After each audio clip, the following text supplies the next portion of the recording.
It was the kind of evening I used to dream about as a little girl. The lights were warm, the champagne cold, and the scent of vanilla roses floated through the air like something out of a movie. My dress was already steamed and hanging in the suite upstairs, and my vows, messy, emotional, heartfelt, were folded neatly in my clutch. Tomorrow I was supposed to marry the man I loved, the man who once told me he knew I was the one before our second date even ended. Everything felt like it had finally fallen into place. Marina, my future mother-in-law, had always been polite in that rehearsed kind of way, the kind of woman who smiles with her teeth but never with her eyes. We'd never fought. But we'd never truly bonded either. She was the type who offered compliments that somehow felt like corrections. Still, I told myself it was just nerves. Not everyone has to be best friends with their in-laws, right? Tonight, she seemed more distant than usual, though. Distracted, almost twitchy. During the rehearsal dinner, I caught her whispering to a woman I didn't recognize, someone who definitely wasn't on the guest list. They spoke in hushed tones, eyes darting around like they didn't want to be seen. I tried to shake it off, focusing instead on the people who came to celebrate us. But the knot in my stomach wouldn't budge. Every now and then, I'd glance back at their table, only to find them looking away a beat too quickly. Later that night, back at the hotel, I ran into one of the staff near the elevators. We exchanged a friendly hello, and I mentioned how grateful I was for how smoothly everything had gone. That's when he said it, completely casual, like it meant nothing. "Oh, and don't worry," he smiled. "The ex was just asking if the payment had gone through. I told her it should be fine by morning." I froze. The ex? Payment? What was she even doing here? Suddenly, everything felt off, like someone had lit a match too close to the veil. I barely slept that night. My thoughts wouldn't stop racing. Every detail from the dinner played on a loop in my head. The way Marina kept checking her phone, that woman's sharp glance in my direction, and that hotel staff comment. Was it just a misunderstanding? Was my mind spiraling for no reason? But deep down, something told me this wasn't just cold feet. This was something deeper, something planned. I remembered what Marina once said during brunch months ago when she thought I wasn't listening. Women like her fall in love too easily. At the time, I laughed it off. Now it haunted me. I started replaying every interaction with her, every tight smile, every forced compliment, every time she suggested I wasn't quite what her son envisioned. And still, I tried to cling to hope. Maybe it was just a coincidence. Maybe the ex wasn't his ex. But what were the odds? I found myself pacing the suite floor barefoot, clutching my phone, debating whether to confront him. But I couldn't, not yet. If I was right and something was being set in motion, I needed more than a hunch. I needed the truth. I needed proof. Because if someone was trying to ruin my wedding, they clearly didn't expect me to fight back. And maybe that was their first mistake. I opened my laptop and started searching. Guest records, vendor contacts, staff schedules, anything that could connect the dots. I felt this fire building in my chest, hot and steady. Whoever brought the ex here wanted a scandal. They didn't want a wedding. They wanted a show. But what they didn't realize was that I wasn't the woman I used to be. I wasn't scared of uncomfortable truths, and I wasn't going to let anyone burn down my future without getting burned themselves. I didn't even realize the sun had started rising until the light bled through the curtains. My eyes were sore, my heart heavier than ever. But something had shifted inside me. I wasn't just the bride-to-be anymore. I was a woman standing at the edge of something far more important than a wedding. This wasn't just about love now. It was about dignity, about standing up when someone thinks they can crush you with a whisper and a lie. I remembered the look on Marina's face when I first walked into their lives. Polite, calculated, like she was already measuring me against some checklist I'd never seen. I think she expected me to shrink in her presence, smile, nod, be grateful for her approval. But what she never realized is, I grew up around women who knew how to survive storms. Who knew how to smile while planning their next move, and I'd learned from the best. As I stared out at the city waking up below, I made a promise to myself. If they wanted a scene, I'd give them one. But it would be on my terms. No screaming, no dramatics, just the truth, sharp as glass, delivered with a calm smile. I would walk down that aisle tomorrow, not as a bride waiting for love to save her, but as a woman holding all the cards. They thought they could shatter me quietly. Oh. And raganta bunto condovid headed higuas for having yourself able as a harden, my cakewood said, Wa, ye bay at one area, or a ching edicathia had to cover you vanoi, who now think them a high theme domafung den dollar. All the person is say may a hossain to the success piece up say boy cafe had door for the down the piers ahead of the wind. The moment I stepped into the hotel corridor that morning, something in me clicked, like a switch flipping from heartbroken to focused. I didn't even bother putting on makeup or brushing out my hair. That could wait. Right now, I needed answers. I started with the front desk, casually asking about any unexpected visitors who might have checked in under a last-minute reservation. The woman typed quietly, glanced around, then leaned in. There was someone. She said she was a guest of the groom's mother. From there, the trail wasn't hard to follow. I spoke to housekeeping, then to the valet who remembered a woman in 2 high heels and a fire-red suitcase. It was like breadcrumbs, scattered and waiting for me to pick them up. Every step I took made the air feel heavier, not with dread, but with confirmation. I wasn't imagining things. Someone had orchestrated something, and I was now tracing their choreography in reverse. I finally saw her again in the hotel cafe, the same woman from last night. She was sipping espresso, scrolling on her phone like this was just another normal day. I walked straight up and sat down at her table without asking. Her eyes flicked up at me with this lazy confidence, like she expected me to run away in tears. Instead, I smiled. So, I said, was it Marina who booked your room, or did you pay for it yourself? That caught her off guard. Her jaw clenched before the lies even had a chance to form. At first, she denied everything, said she was just here to talk to him, that she wasn't trying to cause trouble. But I could see the cracks forming. Her rehearsed lines started slipping. So I pulled out my phone and tapped the screen, revealing the hotel invoice I'd taken a photo of, the one with Marina's card on it. Her eyes dropped for a split second, and that's all I needed.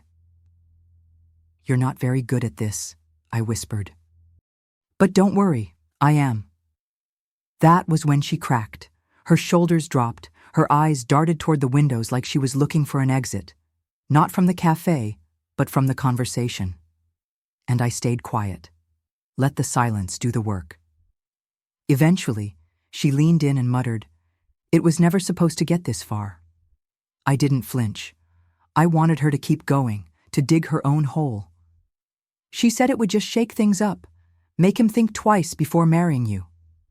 I wanted to scream, cry, flip the table and ask why people like her always get dragged in to do the dirty work.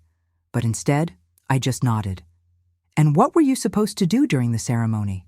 I asked, my voice calm but icy. That's when she described it. The fake messages, the screenshots Marina gave her, the cue to enter just before the vows. She was supposed to stand up, weeping, and claim my fiancé had been cheating on me all along. With her. It was like watching a storm forecast in real time, except now I had the radar. Everything she said lined up. The tension, the hotel staff's comment, the secrecy. Marina had crafted this entire ambush to look like a spontaneous heartbreak. And honestly, it would have worked. If I hadn't caught on early, she would have succeeded in humiliating me in front of everyone I love. My family, my friends, him. But that's not how my story ends. When she finished, I hit record. I didn't even ask for permission. I just let her confession spill into my phone. Maybe she thought it didn't matter anymore. Maybe she was too tired to care. But I left that cafe with the truth in my pocket. And something else too. Clarity. They didn't just want the wedding ruined. They wanted me ruined, broken, disposable. But they chose the wrong bride for that kind of betrayal. I went straight back to my suite and locked the door behind me. My hands were trembling, but not from fear, from restraint. I could have called off the wedding right then, texted him, told my parents, sent the recording to every guest on the list. But I didn't, not yet. Because now that I had the full picture, I needed to make sure I painted the ending, on my terms, with intention, with impact. I called my cousin, Ava, the one who codes for a living and never minds a little chaos. Then my maid of honor, Jen, who'd been suspicious of Marina from the start. I played them the audio, showed them the screenshots, and together we started building a plan. We weren't going to just survive this. We were going to turn it inside out, give them a performance they'd never forget, just not the one they rehearsed. The more we uncovered, the more I realized how deep this went. There were bank transfers, messages, even an email thread where Marina laid out the timing of the reveal. I gathered every piece, organized it into folders. The weight of my heartbreak started to feel like fuel. It was no longer just about proving what they did. It was about showing them who I am, someone who doesn't crumble under pressure, someone who finishes what others start. They thought I'd panic, that I'd run, that I'd cancel the wedding in shame and disappear. But that's not me. That's never been me. Instead, I picked up the phone and made one final call. Not to a friend, not to my fiancé, to a lawyer. If they wanted to play with my life, I was going to make sure the rules were mine now. They chose the wrong bride to betray on the night before her vows. I didn't tell him. Not that night, not the next morning. As much as I wanted to scream the truth in his face and demand an explanation, I held it in. Because I needed to know something first, something no outburst could uncover. If his mother was willing to go this far, I had to find out whether he'd stand by her side, knowingly or not. So I waited. I watched, and I kept my silence. It was the hardest part, pretending, smiling, letting him kiss my forehead and call me my love, like nothing was broken. I hated every second of it, but I needed the distance to think clearly, to move smart. Every time I looked at him, I wondered, did you know? Did you suspect? Or are you just as blindsided as I was meant to be? I couldn't afford to guess wrong. The fallout had to be exact, so I started collecting every receipt, every screenshot, every call log. The recording of the ex-girlfriend's confession became the center of my little storm. Ava helped me clone Marina's burner number. Yes, she had one. Jen drafted a mock timeline to match what I'd expose at the right moment. And I? I kept walking through each wedding rehearsal as if my world hadn't been flipped on its head. It was acting, sure, but it was also survival. There's something terrifying and empowering about knowing a secret that could change everything. I was holding a grenade and deciding when to pull the pin. The night before the wedding, while everyone else toasted champagne and laughed about childhood memories, I slipped away to meet with a notary. Quiet, efficient, and curious, he watched as I updated a prenup that had once been boilerplate. Now, it was built like armor. If betrayal came from any direction, I'd be ready. The new prenup wasn't just a safety net, it was a message. I made sure it was airtight, with clauses Marina would choke on if she ever tried to manipulate us through money or guilt. Full asset control, independent ownership, a clause on mental cruelty and third-party interference. It was elegant, legal poetry. And the best part? He signed it without blinking. "Of course," he said, kissing my hand. "Whatever makes you feel secure." I smiled. Inside, I was memorizing every word. Jen and Ava were the only ones who knew the full plan, and even they didn't know all of it. I needed layers, timing, control, no chaos. If this was going to unfold in front of friends, family, and photographers, it had to be flawless. We ran through the backup audio, double-checked the projector setup, even stashed extra batteries in Jen's clutch just in case. We weren't just preparing for a wedding, we were prepping for battle. The thing is, I still loved him. That was the part no one would understand unless they'd lived it, the ache of loving someone while doubting everything around them. I wanted to believe he was innocent, that he was the collateral damage of his mother's bitterness. But love doesn't excuse blindness. I needed to see where he stood when the curtain lifted, whether he'd defend the lie or walk through the fire with me. I replayed that thought over and over in my head as I watched him sleep the night before the wedding. He looked peaceful. Untouched by the storm he didn't even know was coming. My chest tightened, not from nerves, from heartbreak. Because no matter how this ended, something between us would be gone. Trust doesn't grow back overnight. And when it breaks in silence, it echoes louder than any scream. That morning, I tied my hair up with steady hands. No trembling, no second guessing. Just focus. I looked at myself in the mirror and didn't see a bride. I saw a woman who had been tested and hadn't broken. My makeup was subtle but strong, my dress tailored like armor. Every detail was intentional, because today wasn't just about love anymore, it was about truth, and I was done waiting for someone else to deliver it. Jen gave me a quick nod when I stepped into the bridal suite. "Everything's in place," she said softly, like we were preparing for a secret mission instead of a ceremony. Ava handed me a flash drive, a tiny thing that now held more power than any vow. I slid it into my clutch, zipped it closed, and took a deep breath. This wasn't revenge. It was reclamation.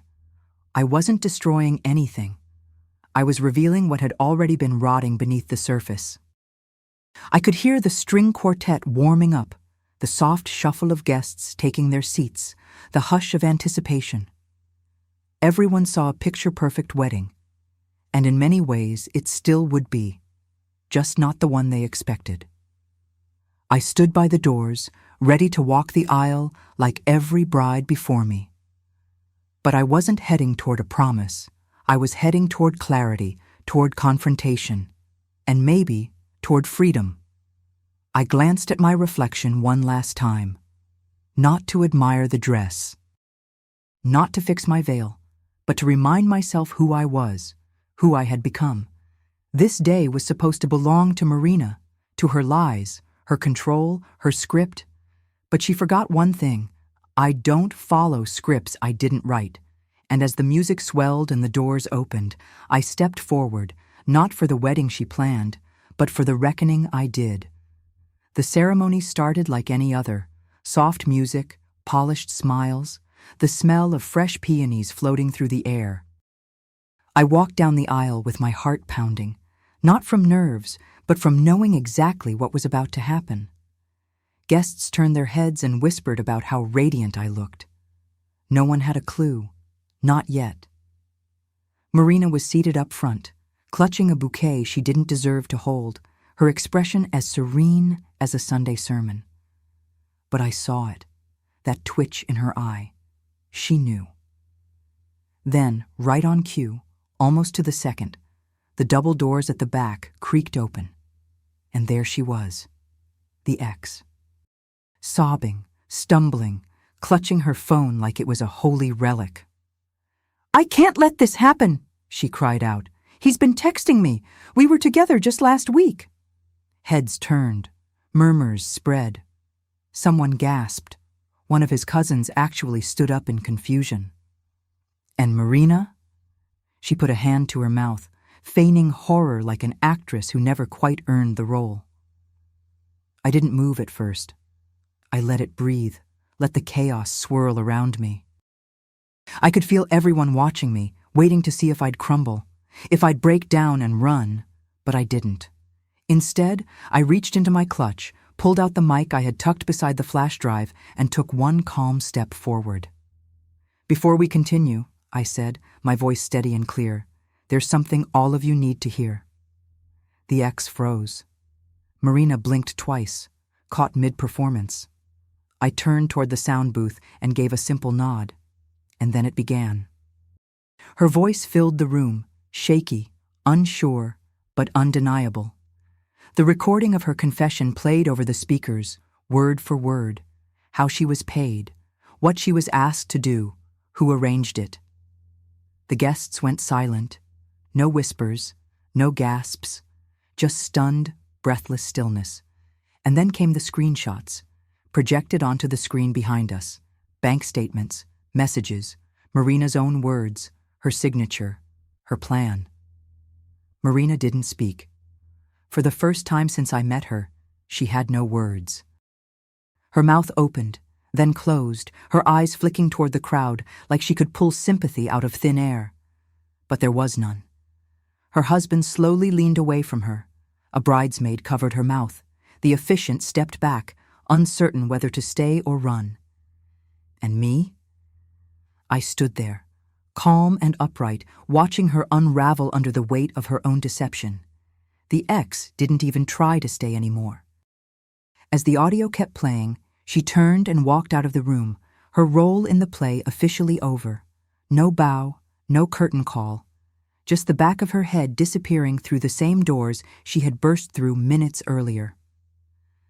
I didn't watch her leave. She was never the threat. She was just the puppet. And Marina? Well, she was the one who pulled the strings, right up until she tied her own noose. I turned to the guests, looked each of them in the eyes, and spoke without flinching. This wedding was meant to be a celebration of love. But someone tried to turn it into a spectacle of shame. Not anymore. I felt my hands shaking, but my voice never wavered. I wasn't just exposing her lies. I was reclaiming the space, the aisle, the altar, the moment, all of it. Mine again. On my terms. Then I turned to him, my almost husband, and I waited. For his reaction.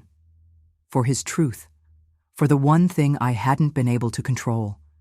His face was pale, his eyes wide. But they weren't angry, they weren't embarrassed, they were horrified. At her, at everything. And in that moment, I saw it. The shift, the loyalty, the heartbreak, not toward me, but for me. And suddenly, I wasn't standing there alone anymore. He stepped forward. Slowly, as if afraid one wrong move might make it worse. But when he reached me, he didn't say a word.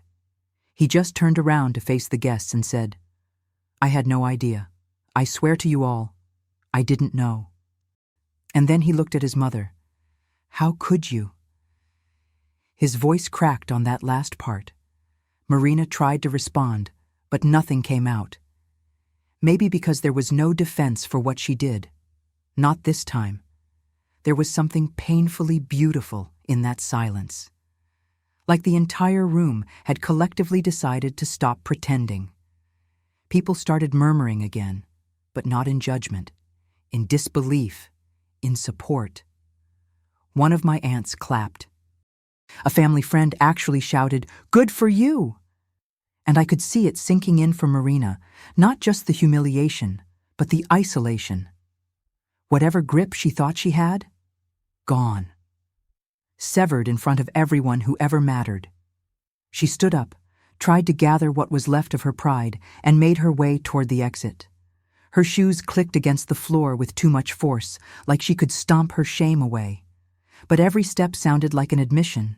She didn't look back. Maybe because she knew there was no coming back from this. Not as a mother-in-law, not as anything. And I didn't follow. I didn't need to. The war was over. The crowd had already chosen a side. I turned back to him, to the man who still hadn't moved from my side, and whispered, "This was never supposed to be our day." He nodded slowly, eyes glassy. "But you made it yours," he said. And he was right. This wasn't the wedding anyone expected. It wasn't what I had planned months ago. But it was honest. It was raw. And for the first time since all this began, it was finally mine. After the guests had gone and the room was nearly empty, we sat together at the edge of the altar, the one where we were supposed to exchange vows. My dress was wrinkled, my makeup faded, but none of it mattered anymore. We didn't speak right away, just sat there, breathing the same air, finally able to feel the weight of it all. The truth, the betrayal, the public exposure. I looked at him, trying to read something, guilt, anger, regret. But what I saw instead was heartbreak. Honest, unfiltered heartbreak. "I'm so sorry," he said quietly, like the words were too fragile to carry on their own. "For her, for not seeing it, for putting you through this." I nodded. It wasn't enough, but it was something, and I knew he meant it. Not the kind of sorry people say to fix things quickly, the kind that grows out of shame and shock and love that's been scraped raw. He looked like someone who just found out his own house was built on someone else's lies. But apologies don't erase damage. And love, no matter how deep, doesn't undo betrayal by association. So I told him the truth. "I don't know what happens next." He reached for my hand, and I let him hold it. "We don't have to know," he said. "We just have to be honest about where we're starting from." That was the moment I realized we didn't have to get married today, not to prove anything, not to salvage anything. We could pause, rebuild, decide on our own terms. Before we left the venue, I gave the lawyer the go-ahead. Marina would be served within the week for emotional distress, defamation, and attempted coercion. I didn't want vengeance for the sake of it. I wanted a line drawn in ink, a signal that her behavior had consequences, not just socially, but legally. Her wealth wouldn't shield her this time.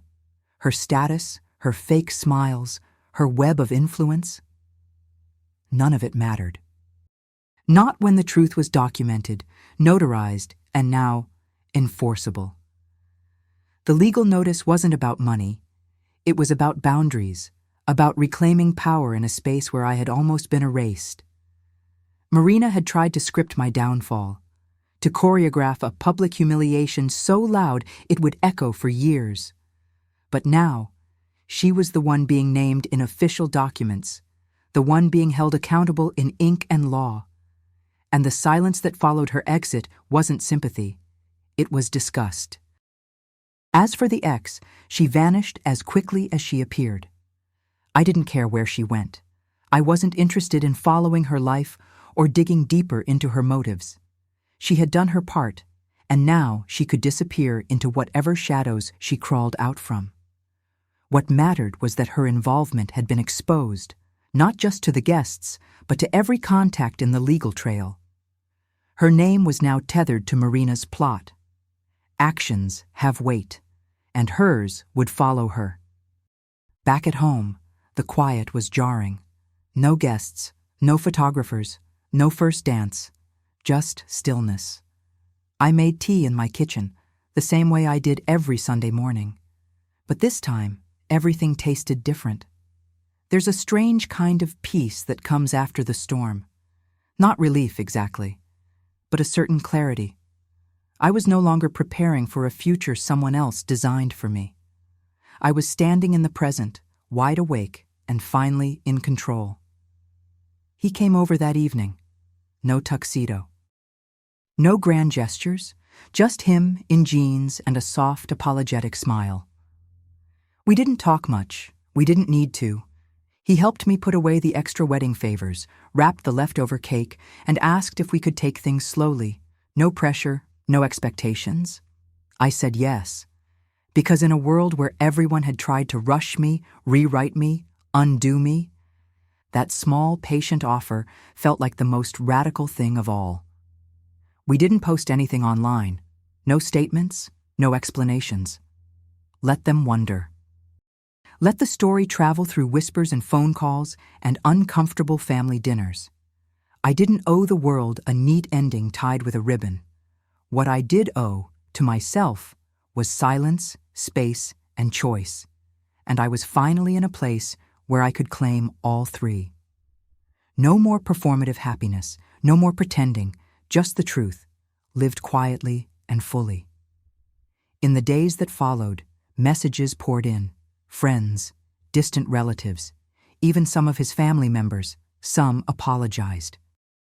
Some congratulated me for my courage, but the one that stayed with me came from an old professor I hadn't seen in years. "What you did wasn't brave," she wrote. "It was revolutionary. You rewrote the ending." I read that line over and over, realizing just how true it was. I hadn't just reacted, I had reclaimed. And that's the part no one saw coming. They expected me to crumble, to disappear in shame, to be a footnote in someone else's story. But instead, I stood up in front of everyone and told the truth when it mattered most. I didn't yell, I didn't fight, I simply held up a mirror, and when they looked into it, they saw who they really were, and who I had become. Not a bride, not a victim, but a woman with her voice, her spine, and her future intact. She was supposed to be humiliated. Instead, she left the room not as a bride, but as a woman no one would ever dare to underestimate again.